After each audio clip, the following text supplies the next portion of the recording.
Alright, so we're here. Um, Post summer 25, summer of Kart is over, fall of Kart is over. We're almost middle of winter, a little overdue, but it is finally complete. All of my times, last time I beat was TikTok clock fast lap. Went from 10th and I jumped Shami and I jumped Pika. And it's been a wild number of days, not just on my home front, but other things as well. Picolex is back. I lost my LC2. I mean, I can't say that I'm floored.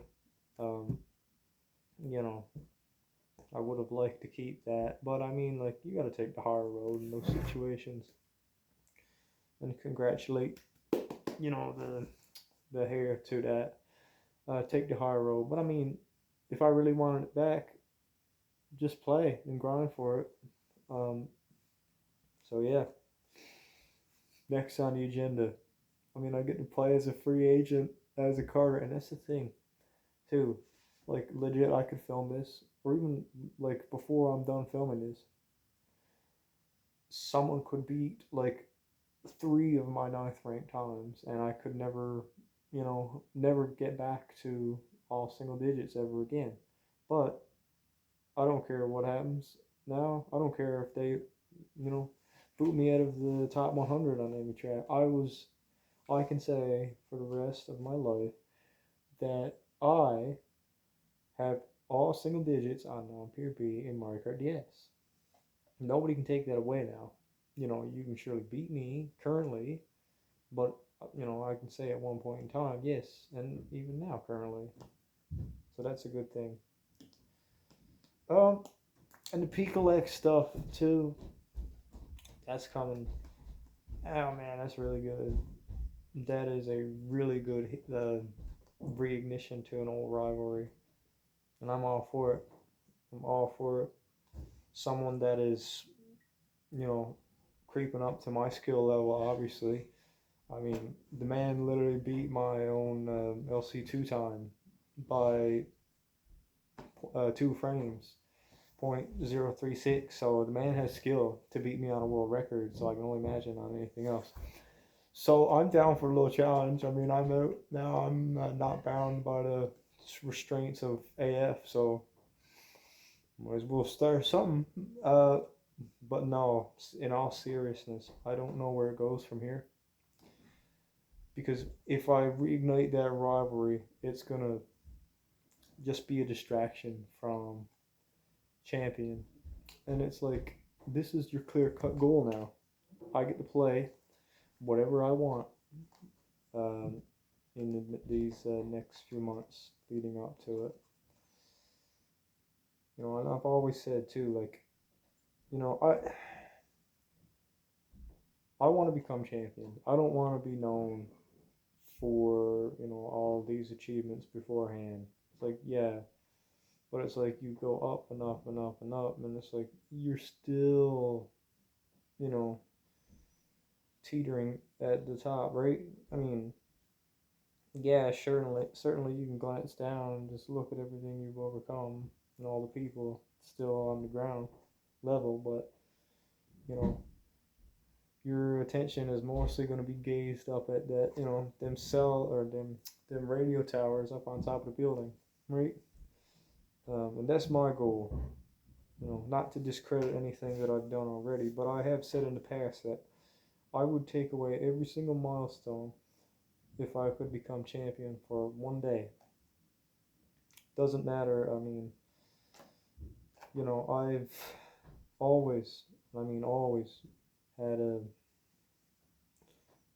took a huge liking to that idea, and it's like, you know, just that I'm on the cusp of it, like that I'm almost like half of an AF point away. Man, it's crazy. And like, why stop now?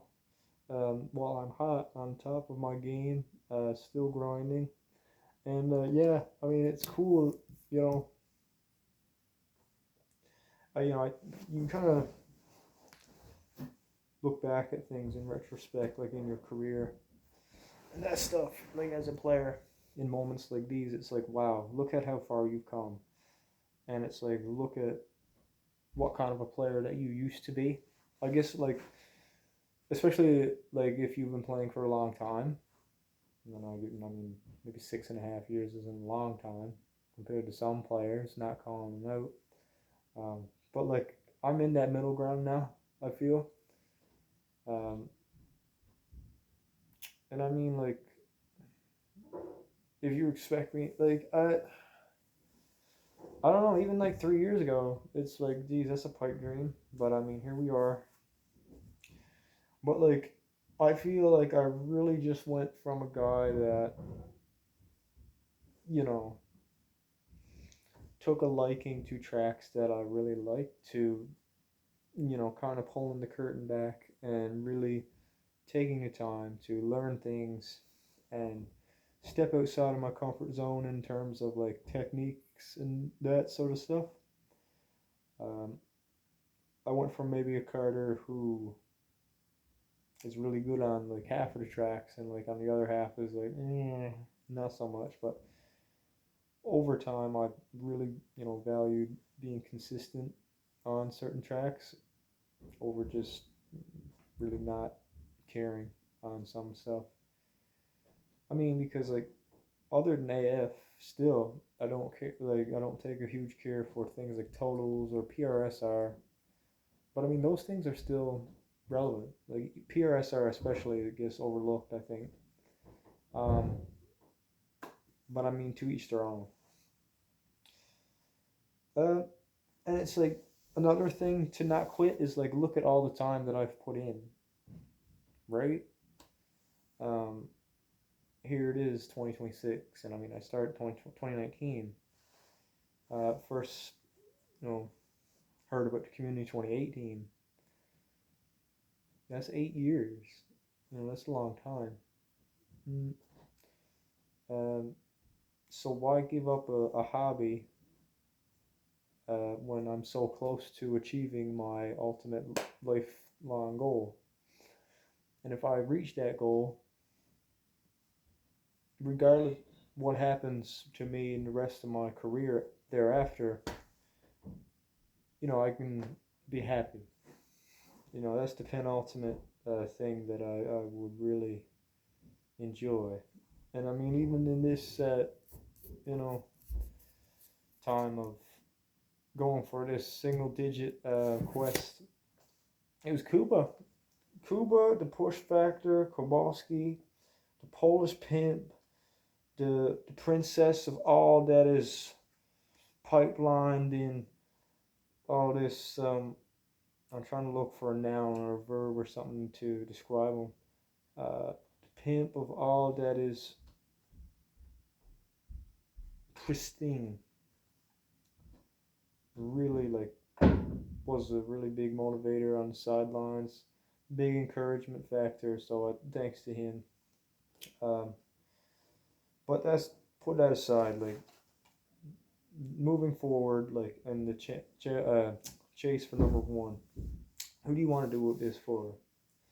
Obviously myself. Yes, but I mean like, that's obvious. I want to do it for people who have helped me in regards to giving me like tips and tricks on tracks here and there throughout the grind to all single digits. And I mean, Matthew Oder is the first one that comes to mind. I mean, me and him similar play style, and I mean, he's trained me pretty much on like stuff that I wouldn't have thought about. Marisa comes to mind.